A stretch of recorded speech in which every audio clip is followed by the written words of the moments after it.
Bonjour les fous de la food. Ici, c'est Virginie Legrand, chef à domicile épicurienne et hyperactive avec un parcours très atypique. Dans mon podcast, Passion sans modération, vous retrouverez tous les 15 jours des personnalités implantées dans la gastronomie d'aujourd'hui, des vrais amoureux du goût et de la vraie cuisine, des experts, tous enrobés d'une passion communicative. On parlera terroir, saveurs, créativité, artisanat. On vous racontera des histoires qui croustillent, des initiatives qui pétillent et qui font briller les yeux. Et on en a bien besoin aujourd'hui. Dans ce podcast, vous allez rencontrer des passionnés qui aiment partager, des entrepreneurs qui aiment se renouveler. Vous allez pénétrer dans les coulisses d'un monde délicieux, nourri aux convictions individuelles et aux engagements collectifs. Vous êtes curieux ? Alors installez-vous à notre table et on va se régaler tous ensemble. Depuis 3 saisons, mon podcast est avant tout une aventure humaine, rythmée par des rencontres passionnantes avec des passionnés pleinement assumés. Chaque échange me plonge dans un univers où se mêlent créativité, transmission et engagement pour l'art culinaire. Qu'il s'agisse de talents émergents, de reconversions ou de figures emblématiques, j'aime écouter leur parcours inspirant. Aujourd'hui, c'est un épisode hors série vraiment pas comme les autres. Installez-vous confortablement et savourez cet échange comme un bon petit plat. Il incarne l'excellence, il a embrassé une carrière qui mêle exigence et détermination, il est impliqué dans l'élan de faire rayonner la gastronomie française. Sacré Bocuse d'Or en 2001, meilleur ouvrier de France en 2007, une étoile Michelin au restaurant Le Gabriel à Bordeaux et un bib gourmand 2 ans plus tard au bistrot 2 étages en dessous, François Adamski est un homme incontournable et influent dans le monde de la cuisine de haut vol. Bienvenue et 1000 merci François de te joindre à moi au studio Module. Bonjour. Bonjour Virginie, merci à toi. Alors, on va commencer. Première question. Selon toi, quelles sont les 3 qualités essentielles qui définissent un chef aujourd'hui ou même hier ? Alors je pense que c'est assez simple. Alors 3 c'est pour faire court, après il y en a beaucoup plus. Je pense qu'il faut avoir déjà la passion, il faut avoir l'amour. Alors l'amour est très résumé, et c'est l'amour des produits, l'amour des gens, pour pouvoir partager ce qu'on fait. Et puis après, alors je mettrais courage ou ambition. Il faut avoir du courage parce que c'est un métier quand même qui demande beaucoup de travail, beaucoup d'heures, beaucoup d'investissement. Et puis après, il faut également avoir de l'ambition pour pouvoir continuer après l'école hôtelière ou pas. Après une reconversion, par exemple, il faut avoir de l'ambition pour pouvoir aller toucher les étoiles ou aller toucher ce qu'on a envie de faire. Comme toi, par exemple, où tu as fait de belles choses après une reconversion. Merci. C'est gentil. Je coche un peu les cases. Effectivement, passion, amour, courage, ambition, c'est très joli, très beau. Après, c'est ce qu'il faut aussi transmettre aux autres. Alors du coup, toi, tu as beaucoup travaillé avec des brigades, forcément. Dans un restaurant, le chef est un leader en général. C'est un leader qui inspire, qui doit aussi imposer ses règles. Comment tu arrives à motiver une brigade ? Qu'est-ce qu'on doit faire et qu'est-ce qu'on ne doit pas faire ? Alors, je pense que pour emmener une brigade, déjà, il faut les choisir. Il faut travailler avec eux. Il faut partager avec eux.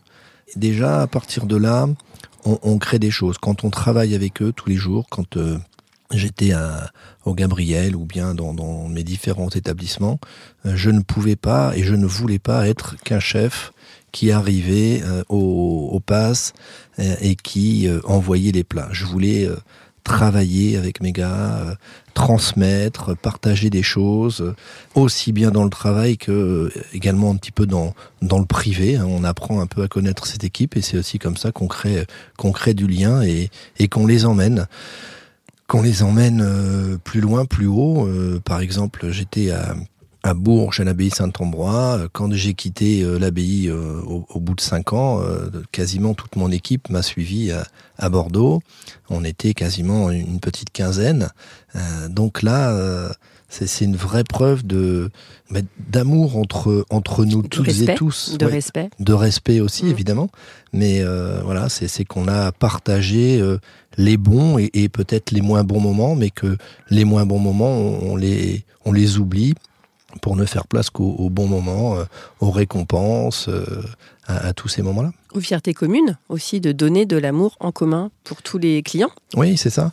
Je pense qu'il m'arrivait régulièrement de féliciter mes équipes après un service en leur disant, écoutez, j'ai fait le tour de table, de tour de salle, et tout le monde était vraiment ravi.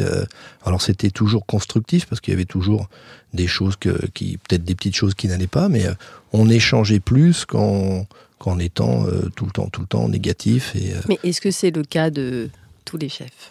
De travailler en coopération avec des gens dont on peut sentir aussi, parce qu'on dit souvent, il y a cette idée de hiérarchie très militarisée aussi, ce qui est normal, cette discipline assez exacerbée.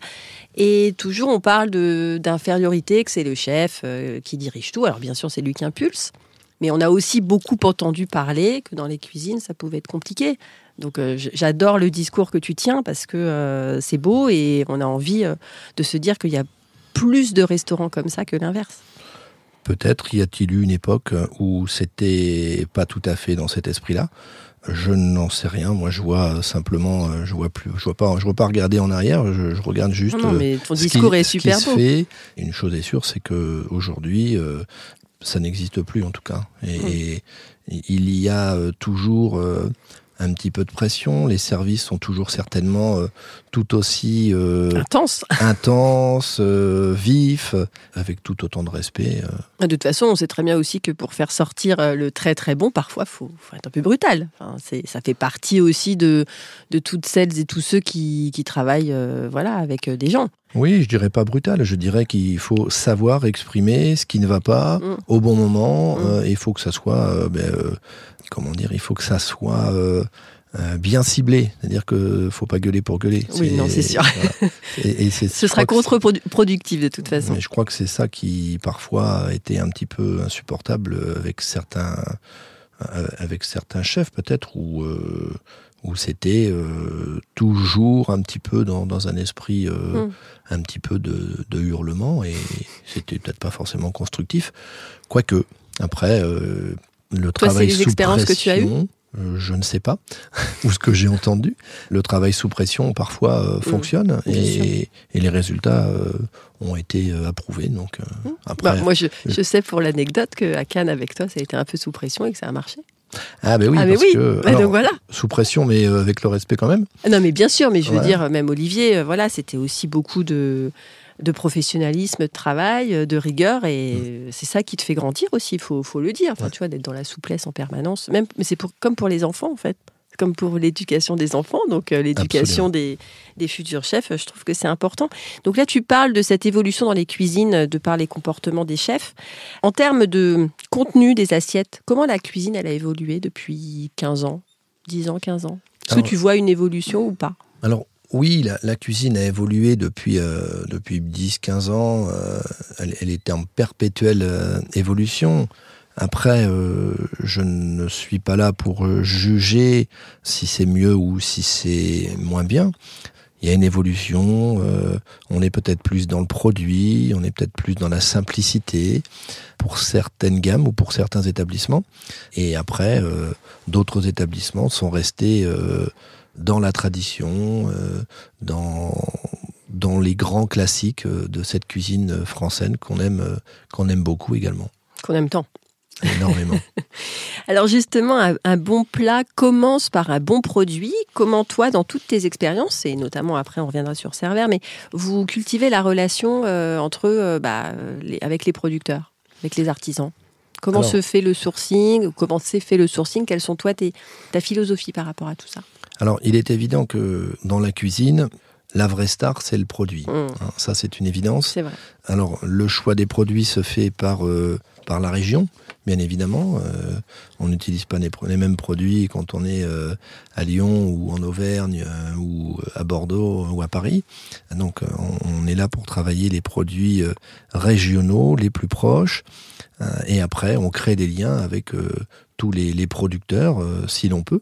Et au moins avec les fournisseurs, de façon à avoir la meilleure qualité, le meilleur produit, à la maturité, à la bonne saison. C'est ça qui est important aussi. Je crois que c'est même presque essentiel. Produit, saison, je crois que ça va vraiment de pair. Et puis après, on utilise les produits au mieux. Alors après, au mieux et au plus simple, peut-être, mais les clients ont aussi besoin d'être étonnés, d'être un petit peu surpris. Donc après, il faut réussir à créer avec les meilleurs produits.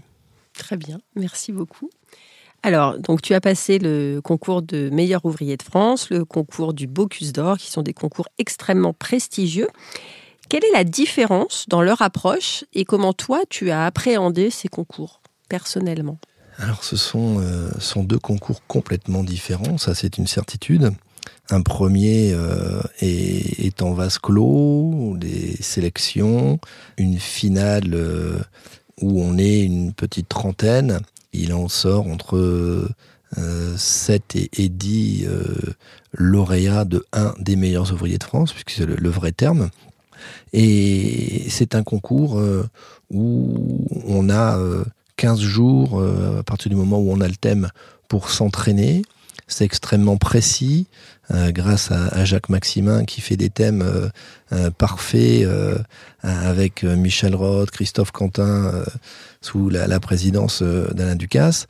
Et je tiens à les citer parce que c'est beaucoup de travail, beaucoup d'investissement et ils ont vraiment mis le concours en avant. Depuis quelques années, le concours est vraiment au moins encore aussi bien. Voilà. Le travail de Joël Robuchon et de Paul Bocuse avait été exceptionnel, mais le suivi est vraiment parfait. Et alors c'est un concours où on travaille vraiment la technique, on est vraiment sur la propreté, la transmission, le produit, en vase clos. Je répète bien, il n'y a pas de télé, il n'y a pas de journaliste. Oui, c'est sûr que du coup, le Bocuse d'Or, c'est un petit peu plus médiatisé. Et la différence, elle est vraiment là. Ouais. Au Bocuse d'Or, on est, il y a des fans. plus de 100 journalistes. Ouais. Il y a des spectateurs. Il y a du bruit. Il y a beaucoup de bruit. On travaille sur, c'est quasiment presque 2 ans de travail entre la sélection France, Europe et la finale mondiale. Donc avec des candidats qui sont de plus en plus chauds. Quand je dis chaud, c'est la créativité, l'originalité. Il y a une vraie très très grosse concurrence. C'est un concours exceptionnel. C'est le championnat du monde de la cuisine, donc c'est fabuleux. Mais c'est 2 approches complètement différentes. Et ton meilleur souvenir pour les deux ? Alors, est-ce que c'est le moment où on gagne ? Bah oui, quand même. Ouais. Oui, quand même. Quand à l'annonce des résultats, quand Alain Ducasse commence à annoncer les résultats et qu'il dit il y en aura pas tout à fait autant que la dernière fois. Déjà, c'est pour nous préparer psychologiquement. Et là, il y a les jurys, les candidats et l'organisation.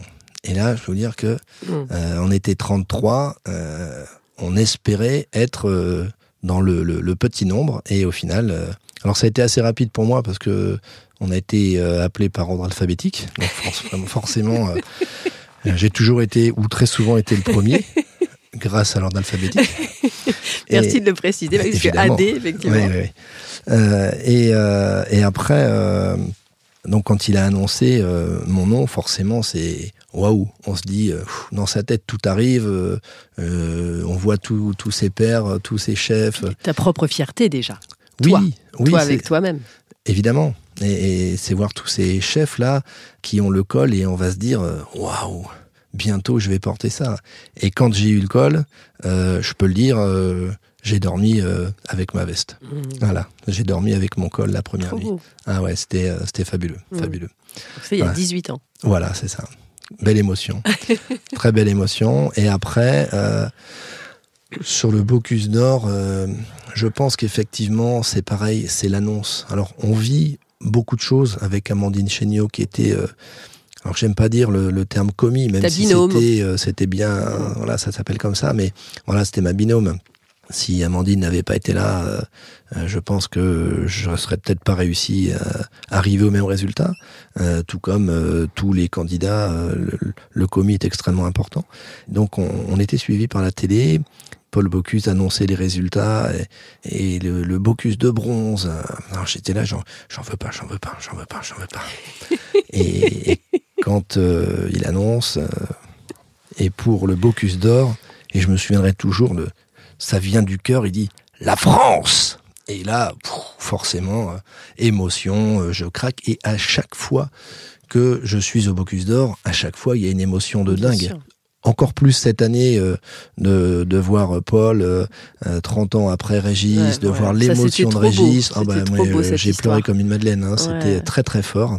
Mais voilà, ce Bocuse d'or est toujours une émotion exceptionnelle. Mais on n'a rien perdu tout ça. Non, on n'a rien perdu et un grand merci à monsieur Paul Bocuse d'avoir créé ce concours parce que c'est grâce à lui quand même si tous les 2 ans la gastronomie française rayonne pleinement à travers le monde et c'est vraiment le plus joli des concours. Merci beaucoup. Alors tu travailles chez Servair, donc qui est un petit peu le studio culinaire d'Air France en fait, qui travaille pour les... Pas vraiment ça ? Alors, c'est pas tout à fait ça. Servair est le 4 heures de compagnie. Hein, nous sommes un catering aérien. Okay. On fait 4 aussi... heures, Oui. C'est le catering. Okay, donc, on est un 4 heures, on est un restaurateur ou un traiteur. Voilà. Donc, on a de nombreuses compagnies. On a un petit peu plus de 60 compagnies en tout et pour tout. On a aussi du food service, c'est-à-dire qu'on travaille aussi on fait des salons, on travaille pour d'autres sociétés au sol. Et après, évidemment, on a le studio culinaire Servair, donc qui réunit un certain nombre de chefs, Anne-Sophie Pic, Michel Roth, Guy Martin, Régis Marcon. On parle de chefs, hein, vraiment. Et on a vraiment ce studio qui, avec tous ces chefs, on travaille autour de la créativité, l'originalité, les innovations, les nouveaux produits. Voilà. Donc ça, c'est le studio culinaire. Et après, ce studio culinaire peut travailler pour toutes les compagnies. Alors c'est vrai qu'on parle beaucoup des signatures d'Air France, puisque Air France signe la business long courrier, la première long courrier, avec sa nouvelle première qui vient de sortir, exceptionnelle, mais également la business moyen courrier, les salons Air France sur le 2F, sur le 2G. Il y a de nombreuses signatures. Et quand on était au CIRA, je crois qu'on avait 19 chefs présents sur la signature de 2022, il me semble, ou 23. Les années passent tellement vite. Et donc, c'est vrai que on peut faire l'amalgame, puisque c'est vrai qu'il y a beaucoup d'événements avec Air France, et on est très heureux de travailler pour Air France et de continuer également à faire rayonner la gastronomie française à travers le monde. Alors justement, on se pose la question, comment on arrive à transposer cette excellence en vol, en parallèle d'une restauration plus classique dans une assiette au sol ? Alors, la restauration en vol est vraiment pleine de contraintes. Sans doute. De contraintes déjà. Et on pense au personnel qui gère. Ouais, il y a 2 personnels. Il y a le personnel de cuisine qui fabrique. Il y a le personnel qui dresse. Et après, il y a le personnel Air France qui réchauffe et qui sert. Et en fait, c'est vraiment un restaurant. Parfois, je m'amuse à dire que je suis le chef exécutif du plus grand restaurant du monde, puisque on fait, alors pas que pour Air France, mais en tout et pour tout, Servair, c'est un petit peu plus de 85 000 repas jour. Donc, ça fait vraiment beaucoup. Sur Air France, en business, c'est entre 3 et 5 000 plats. En première, c'est 130 couverts. Donc, on a une organisation, la cuisine du restaurant La Première, hein, si on peut l'appeler ainsi. Là, ce sont des signatures de chefs, 3 étoiles Michelin, qui signent les entrées, les plats, une signature pour la pâtisserie également d'un chef pâtissier connu. Donc tout est scrupuleusement défini par le chef. On reçoit ses recettes, tout est mis dans un esprit aérien, avec les contraintes de température de cuisson, de façon à ce que les règles d'hygiène soient parfaitement respectées. Il est bien évidemment hors de question d'empoisonner ou de rendre quelqu'un malade, parce que c'est pas une personne, mais plusieurs centaines. C'est pas le but de l'expérience. C'est absolument pas le but, voilà. Et après, c'est aussi pour ça que parfois les gens peuvent avoir l'étonnement d'avoir un poisson un petit peu plus cuit ou une viande un petit peu plus cuite, mais c'est vraiment la sécurité alimentaire. Un poisson qu'on pourrait cuire à 50-55 degrés au restaurant, nous on est obligé de le cuire à 65 degrés. Une viande, c'est pas de tartare, 70 degrés. Pas de poisson cru. Pas jamais. de poisson cru, pas de tartare, pas de carpaccio, pas de, si on parle des aliments plus ou moins interdits, pas d'abat. Voilà, il y a un certain nombre de produits qu'on ne peut pas mettre. Et toi, ton rôle, parmi toute cette effervescence? Alors, mon rôle dans tout ça, c'est de garantir la qualité culinaire de toutes les compagnies, de tout ce qui sort de la cuisine. Alors, évidemment, je ne peux pas être partout, je ne suis pas tout seul, je déguste beaucoup de choses, j'essaye d'être le plus présent possible, que ça soit avec des formations des équipes, lors de dégustation ou bien lors de présentation avec les compagnies. J'essaye d'être là au maximum. Voilà. Pour que ça soit le mieux possible, eh bien, il faut... je pense que c'est ce que je disais tout à l'heure. Il faut emmener les équipes. Il faut être de temps en temps en cuisine. Alors, c'est vrai que j'y suis moins que quand j'étais dans mes restaurants au Gabriel ou à l'Abbaye avant.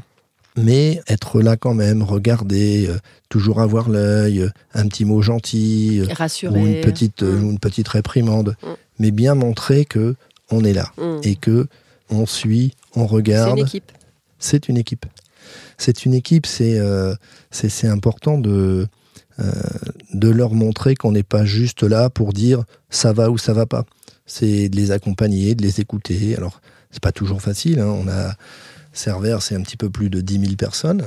Donc alors, tout compris, entre la cuisine, le dressage, les plongeurs, les chauffeurs, les ajusteurs. Enfin, c'est un monde vraiment assez énorme. C'est une fourmilière. C'est une fourmilière. Il y a une unité à Orly et 4 unités à Paris-Charles de Gaulle. Donc voilà, c'est une complicité entre les compagnies, entre les chefs, entre tous les chefs et tous les cuisiniers qui travaillent. Parce que c'est aussi pour eux une fierté de travailler pour les chefs, de dresser les assiettes au mieux. Donc c'est souvent de belles rencontres, toujours d'émotions. C'est un vrai bonheur. Bravo.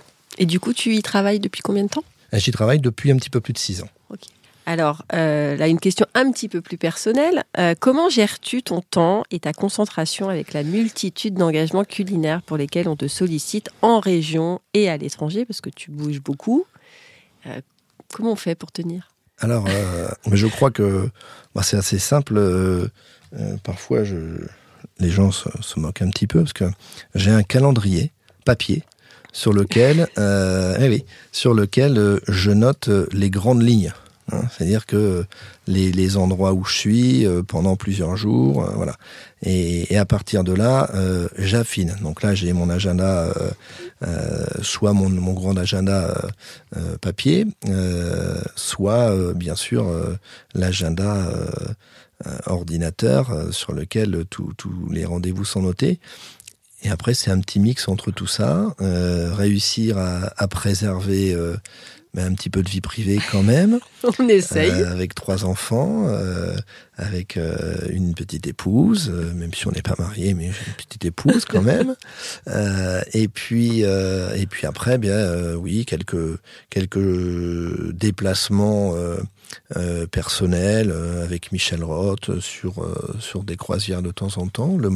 Malheureusement de moins en moins, puisque j'ai de moins en moins de temps, où on faisait beaucoup de voyages avec les voyages de Sophie, croisière fabuleuse avec Michel Roth et Philippe Rigolo.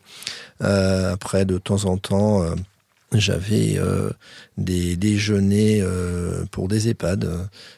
Là aussi, c'était beaucoup d'émotions de voir les résidentes et les résidents pleurer de joie parce que ça leur rappelait des souvenirs quand elles allaient ou quand ils étaient au restaurant. Puisque la directrice générale, Ali Ashker, m'avait demandé, il y a un petit peu plus de 10 ans maintenant, de réaliser un déjeuner.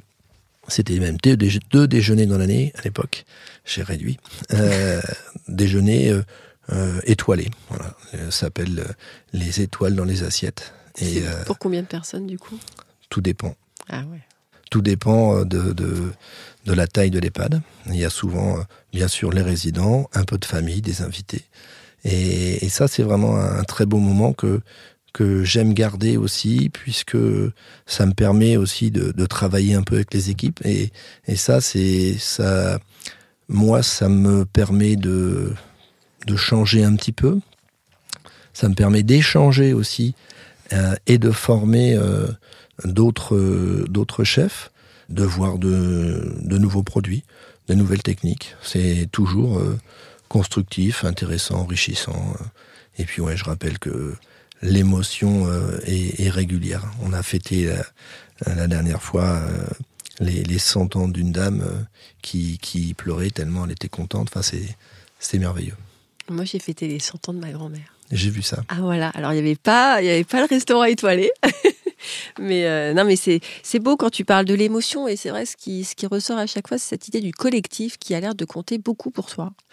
Oui, je crois que ce métier de cuisinier, seul on n'est rien. Alors je crois que c'est vrai dans beaucoup de métiers, mais un chef seul, il va pas loin. Il a besoin d'un sous-chef, il a besoin d'une équipe, il a besoin de partenaires, il a besoin de ses fournisseurs. Enfin voilà, c'est une équipe. Je suis toujours en contact étroit avec mon ancien adjoint qui est installé maintenant à l'Entre-deux-Verts à Quinsac, avec mon ancien chef pâtissier qui vient de s'installer à Premont, à Grand-Joloux. Enfin voilà, il y a un vrai lien qui se fait. Et beaucoup de mes anciens, on est toujours en contact, et c'est fabuleux de voir cette évolution, ce lien qui est fait. On parle beaucoup de famille, mais c'est vrai que c'est une famille. C'est une famille, voilà, ça c'est certain. On passe par beaucoup de choses, donc non, super. Merci. Alors, moi j'ai une autre question à te poser. Avec quelle figure publique décédée, pas forcément de la cuisine, aimerais-tu partager un dîner ? Alors. Mais tu ne cuisines pas là, hein ? Tu partages. Je ne cuisine non, pas, tu es à table. Très bien. Alors, j'aurais aimé en citer deux. Je t'autorise. Merci. Alors, une première personne, c'est Jacques Chirac, parce que c'était un grand gourmand, et certainement un grand gourmet. Je sais que Guillaume Gomez l'a beaucoup connu, côtoyé, et il m'en a souvent parlé en bien. C'était vraiment quelqu'un qui était amoureux de son pays, amoureux des produits, amoureux de la gastronomie française. Et je crois que, en plus de sa politique, je crois que ça a longuement transpiré à travers ses messages, à travers ses discours ou ses repas qu'il faisait. Voilà. Et après... Mais il y a Bernadette aussi à table ou pas ? Mais avec plaisir. Bernadette étant le prénom d'une de mes grand-mères. Écoutez, je l'accepte bien volontiers. Très bien, on accepte Bernadette. Alors après, j'aurais bien fait un repas avec Pierre Berger. Ah. Voilà.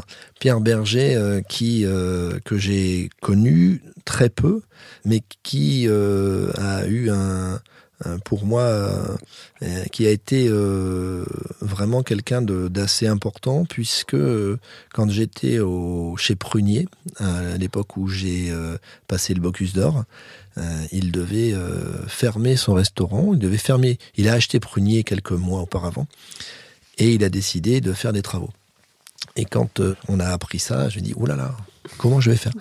Et donc, j'ai demandé un rendez-vous et il m'a demandé de lui expliquer les faits et qu'est-ce que je voulais. Et je lui ai dit, écoutez, je vais passer le Bocuse d'Or prochainement. Les travaux, j'avoue, ne m'arrangent pas trop. Il n'y a pas de problème. On va reculer les travaux.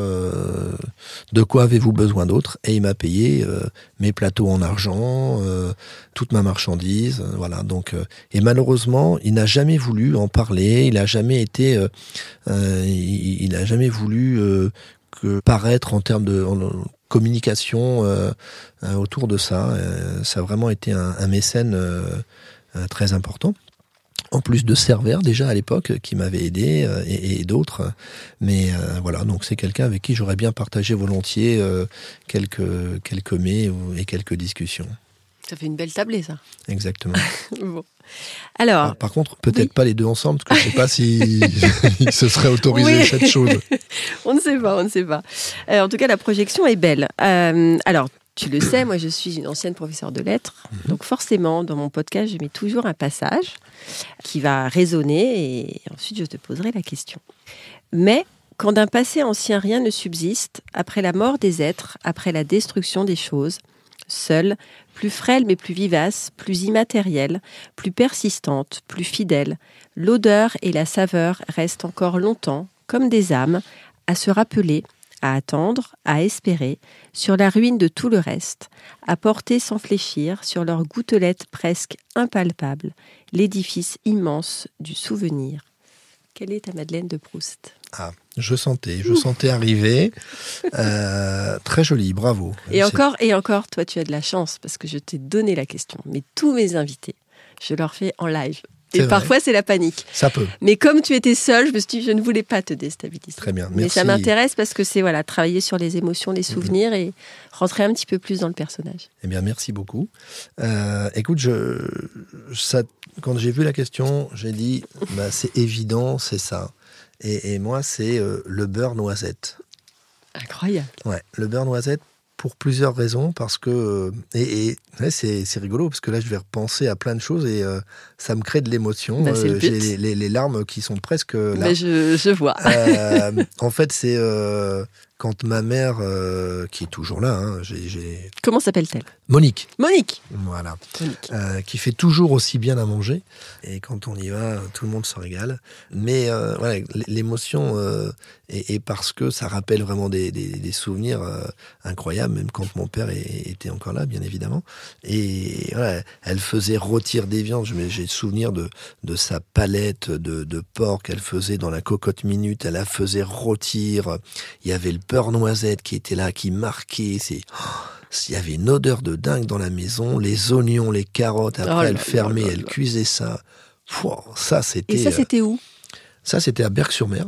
Le souvenir également qui renforçait ça, c'était chez mes grands-parents, donc les parents de ma mère. Qu'est-ce que c'est Bernadette? Non. C'est l'autre. Oui, c'est Fernande et Georges. Oui. Qui faisait très bien à manger également. Et là, j'ai souvenir de ces pommes de terre. Elle cuisait les pommes de terre en robe des champs. Et le lendemain ou le surlendemain, elle les coupait en deux et elle les faisait rôtir au beurre. Et là, il y avait encore cette odeur de beurre noisette, de pommes de terre caramélisées, colorées. Ah, je crois que là, voilà, là, c'est le parti. Gras. Ah ouais, le gras, oui. Le gras, c'est la vie. Mais non? on le sait, on le sait bien. Extrêmement le important. nombre d'invités qui me sortent cet adage. Mais oui, c'est sûr. J'adore. Alors, attention quand même. Non mais, soyons... Voilà. Il faut un bon beurre noisette. On n'est pas là sur la quantité, mais sur la qualité. Bien sûr, évidemment. Demi-sel ou doux? Ça dépend pourquoi. J'aime bien un bon beurre demi-sel avec un petit morceau de pain, avec une rondelle de truffe, par exemple. Un truc simple, hein, voilà. Accessible. Exactement. Et après, pour rôtir, je suis plus sur un beurre de nature. Ok. Quel est le plat de brasserie pour lequel tu es monomaniaque? Alors déjà, 2 fois, je me demande si je suis pas monomaniaque moi-même, pour certaines choses. Alors, je pense que c'est la salade César. Alors, est-ce que tu peux nous faire un point sur la salade César avec la sauce? Parce qu'il y a quand même beaucoup de choses qui sont travesties. Oui. Fais-nous un petit rappel de pédagogie. Donc la sauce César by François Adamski. Alors, c'est la sauce César by François Adamski, mais apprise, pas vraiment by François Adamski. Je l'ai apprise à l'Intercontinental avec Patrick Juel, qui est mon maître de France. Et donc, c'est une recette qui s'est transmise, et c'est vraiment une recette d'hôtel, en fait.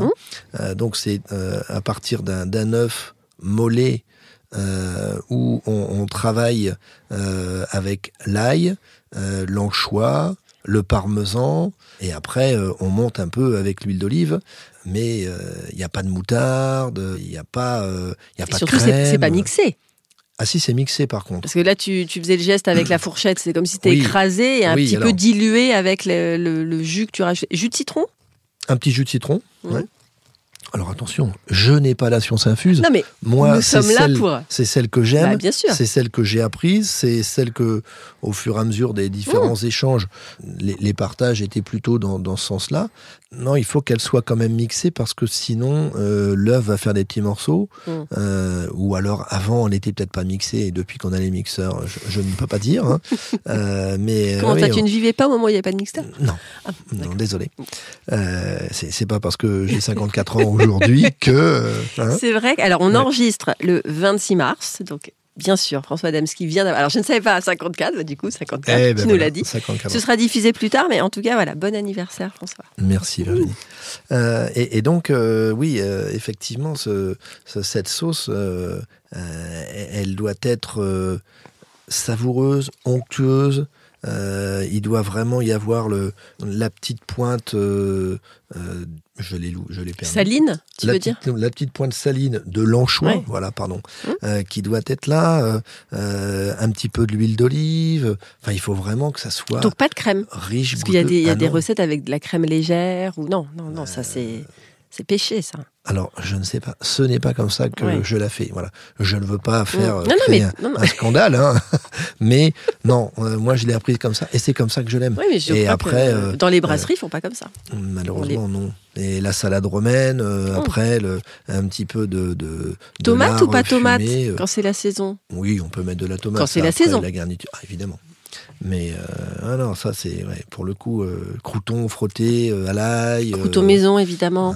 Évidemment, ça va de soi. Non, mais je préfère rajouter. Très bien. C'est tellement facile de faire des croûtons maison. On peut le dire. Ah, mais oui. Puis en plus, on utilise le pain qui est séché de la veille. Bah, voilà. Hop, alors soit on le frotte un petit peu à l'ail avant, on les coupe après, un petit peu d'huile d'olive, on met ça au four, on n'a plus qu'à remuer, un petit peu de sel.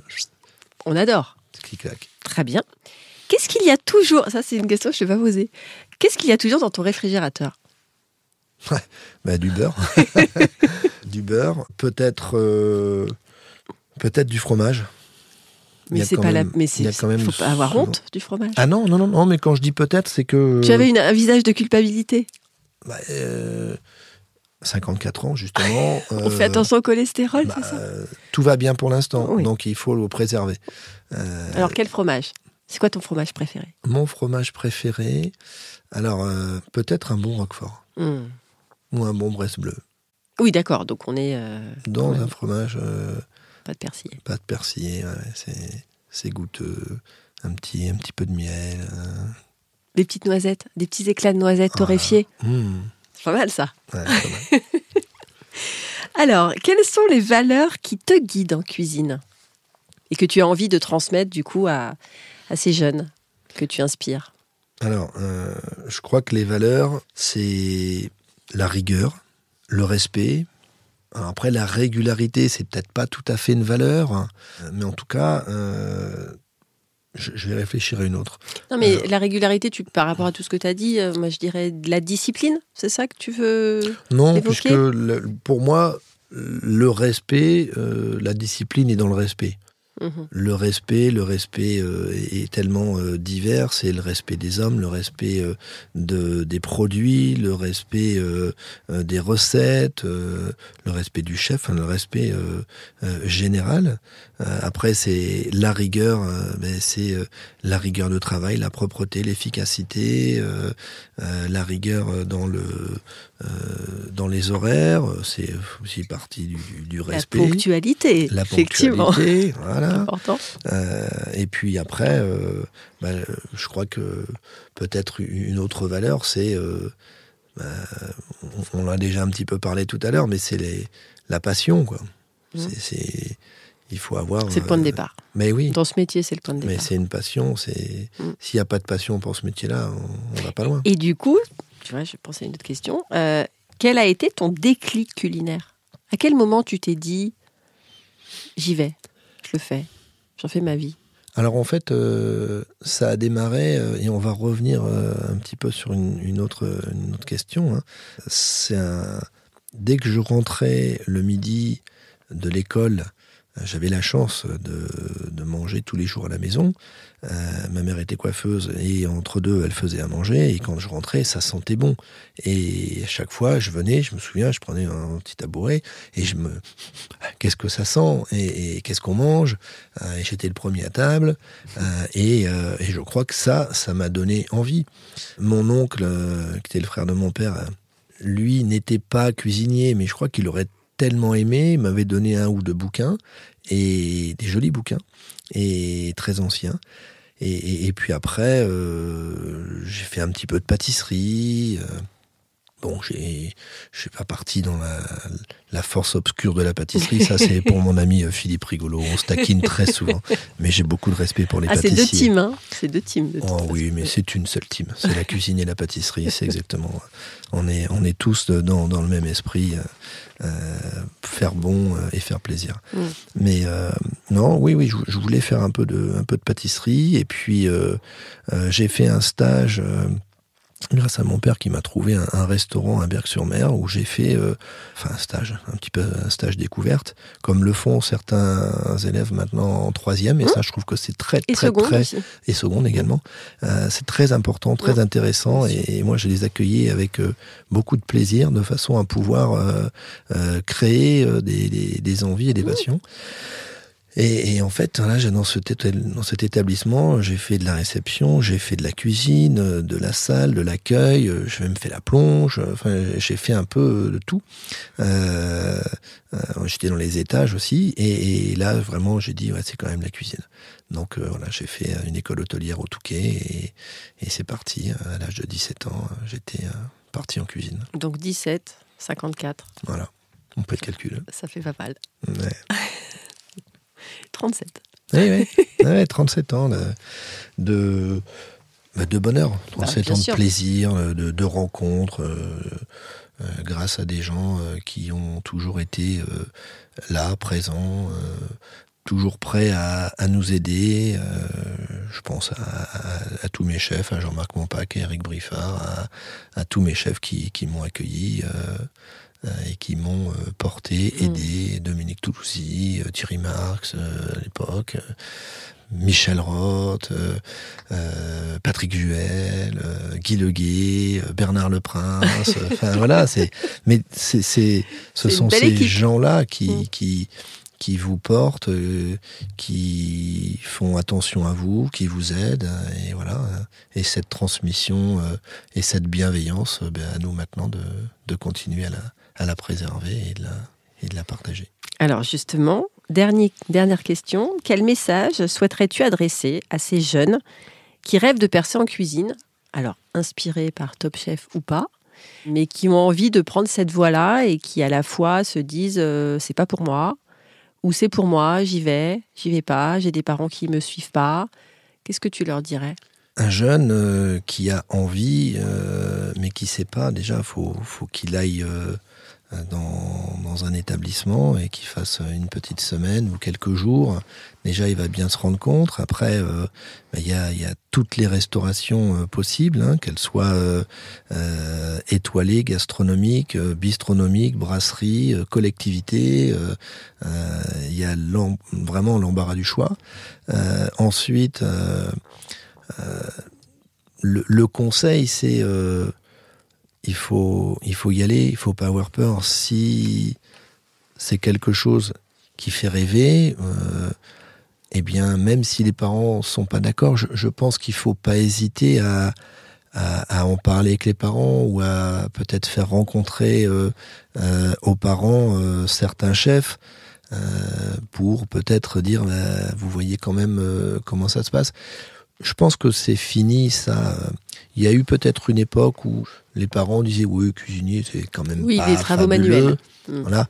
Je pense que avec l'image qui est faite Bien maintenant de la cuisine par Top Chef, qui a beaucoup démocratisé le métier, bien sûr. Beaucoup d'autres émissions ont vu le jour et Top Chef est peut-être une des dernières avec le meilleur pâtissier et autres à exister et à faire rayonner.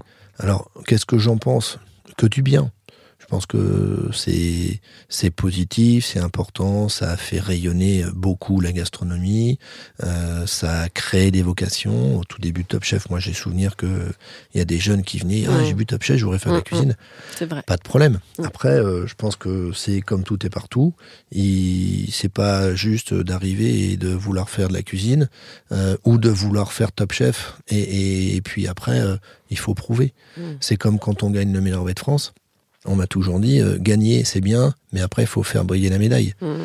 Voilà. Donc c'est pour Top Chef c'est pareil. Tous les chefs qui ont gagné ou même qui pas gagné, même qui n'ont pas gagné, je veux dire, mais et qui continuent. Il y a un certain nombre de chefs qui évoluent d'une façon assez impressionnante sans avoir gagné. Donc je pense qu'après c'est la personnalité, c'est la créativité, voilà. Donc la mise en lumière Top Chef, mais après il y a la réalisation de son travail, de soi-même, et la réalité. Et donc voilà, si je pouvais dire encore autre chose, c'est courage, persévérance, et puis n'hésitez pas à vous rapprocher des chefs pour vous conseiller, faites des essais, c'est le plus beau métier du monde. Bon, il y en a plein d'autres. Non, c'est le plus... Alors moi j'ai fait un autre plus beau métier du monde quand j'étais prof, mais non, c'est le plus beau métier du monde. Mais après... je valide. Il faut juste être conscient que c'est, oui, un des plus beaux métiers du monde, c'est faire plaisir en se faisant plaisir. Il faut juste rester... on n'est que des hommes, on n'est que des cuisiniers, on sauve pas des vies, restons simples et la tête dans les étoiles avec les pieds sur terre. On adore. Merci. Je vais être obligée de conclure, Monsieur Adamski. Avec grand plaisir, Virginie. Dommage, il y avait tellement plein d'autres choses à dire, mais je pense qu'on pourrait durer des heures comme ça, franchement. C'est vrai. Alors, ce qui m'émerveille à chaque épisode, c'est de découvrir à quel point mes invités sont dévoués à leur art et à la culture culinaire. Avec François, nous avons beaucoup parlé du collectif, des émotions, de l'ambition et du goût pour le partage en cuisine et dans les rencontres brillantes de la vie. Merci infiniment, François, de m'avoir donné de ton temps pour ce partage authentique. Bon anniversaire encore. Merci. Donc, merci, parce que je sais que tu es très occupé. Et nous, on se retrouve très vite pour de nouvelles aventures radiophoniques. Ça y est, notre rencontre prend fin. J'espère que l'inspiration et l'immersion dans l'univers de tous mes invités vous ont mis l'eau à la bouche. La conversation vous a plu ? Les confidences vous ont ému ? Merci de laisser un avis et vous abonner pour ne rien manquer des prochains épisodes et pour le propulser encore plus loin. N'oubliez pas de faire un petit tour sur mon site internet communique-passion.fr et de vous abonner à ma newsletter. À très vite pour de nouvelles aventures gastronomiques.